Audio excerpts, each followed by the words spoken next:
শ্রাবণ মাসের বৃষ্টি, আকাশটা কাঁদে নাকি হাসে বোঝা যায় না।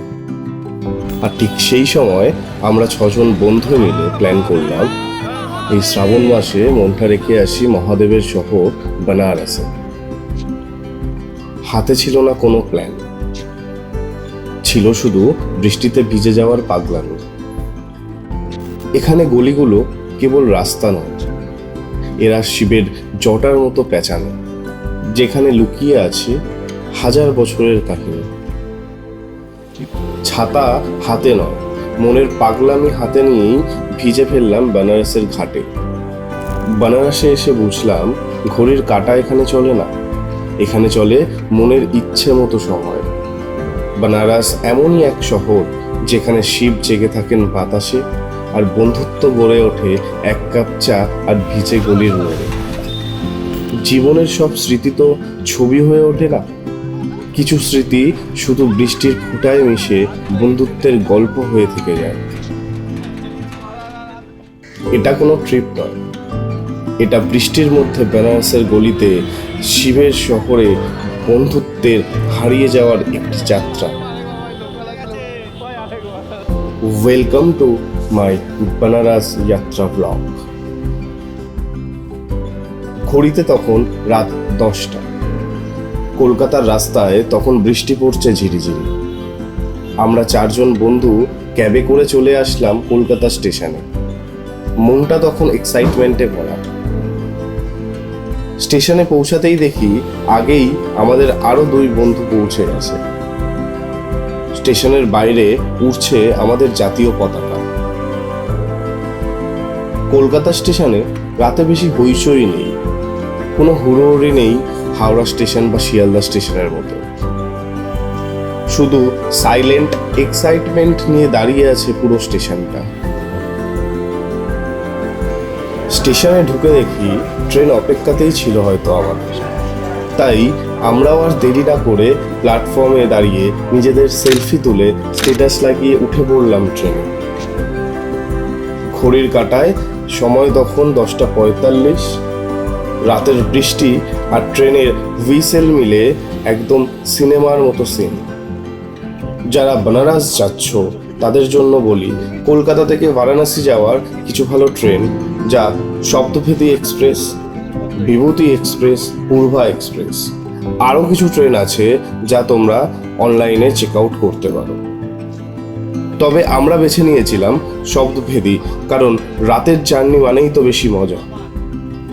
একদম সঠিক সময়ে ট্রেন ছাড়লো বারাণসীর উদ্দেশ্যে। 3rd AC টিকিট, মাথা পিছু 1025 টাকা করে ভাড়া, budget friendly plus comfortable. Train ছাড়ার সঙ্গে সঙ্গে আমাদের পাগলামিও শুরু। আমরা সবাই বেনারসে পৌঁছানোর আগের রাতটা গল্পে ভরিয়ে দিলাম। কেউ গল্প করছে ওদের আগের ট্রিপের, আবার রোহান তো মাঝরাতে গান ধরছে। বাইরে তখন শোনা যাচ্ছে বৃষ্টির শব্দ। একে অপরের সাথে ইয়ার্কি মজা করতে করতে হাসির আওয়াজে যেন পুরো কূপটাই আমাদের নিজেদের হয়ে গেল। রাতের আধার আর বৃষ্টির ফোঁটার মধ্যে দিয়ে আমাদের ছোট্ট কূপের ভিতরেই তখন তৈরি হচ্ছে একটা নতুন স্মৃতির পাতা। রাত বাড়তে থাকলো, একটার পর একটা স্টেশন বদলাচ্ছে। জানালার ওপারে অন্ধকারের মধ্যে আলোর ফালি, আর মনের ভিতরে একটা অদ্ভুত উত্তেজনা। ভোর হলেই পৌঁছে যাব বেনারস। এই ভাবতে ভাবতেই চাদর মুড়িয়ে শুয়ে পড়লাম। Good morning. ভোরের আলো ফুটে ওঠার সঙ্গে সঙ্গেই ট্রেনের জানলা দিয়ে দেখি নামঘাটের দৃশ্য। মেঘলা আকাশের নিচে গঙ্গার বুকে ঘাটগুলো যেন সিনেমার সেট হয়ে দাঁড়িয়ে আছে। সবাই চুপচাপ তাকিয়ে, কারণ এই দৃশ্য কোনো শব্দে বোঝানো যায় না। শেষমেশ আমরা পৌঁছে গেলাম বারাণসী জাংশন স্টেশনে।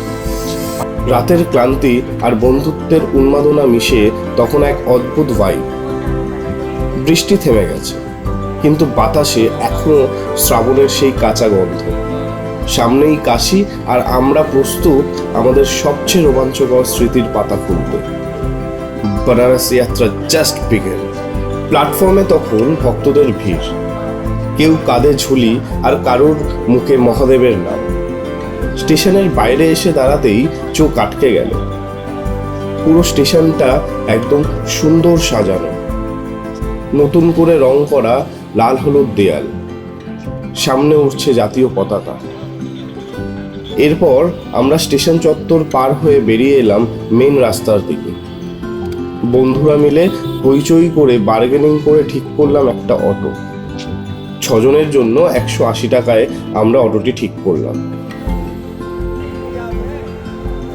বেনারসের রাস্তা তখন জ্যামে ভর্তি, অটো চলছে ধীর গতিতে, কিন্তু সেই ধীর গতিতেই তো বারাণসীর জ্যাম। রাস্তার ভিড় কাটিয়ে আমরা আসলাম আমাদের হোটেলে। আমাদের হোটেল আগেই বুক করা ছিল। হ্যালো বেনারস, আস্সিঘাটের কাছে। হোটেলের ডিটেলস আমি ডেসক্রিপশনে দিয়ে দেব, যারা বেনারসে ট্রিপ করতে চাইবে তাদের জন্য। হোটেলের চেক ইন টাইম ছিল দুপুর 12টা, তাই আমরা রিসেপশনে ব্যাগ রেখে সোজা বেরিয়ে পড়লাম সকালে ব্রেকফাস্ট করতে। কিছু দূর এসে আমরা শ্রী রাজরাজেশ্বরী ভোজনালয় থেকে ধোসা খেয়ে নিলাম, আর তারপর হোটেলে ব্যাক করলাম ফ্রেশ হওয়ার জন্য। মনে হচ্ছিল বেনারস আমাদের প্রথম সকালটাকেই স্পেশাল করে তুলছে।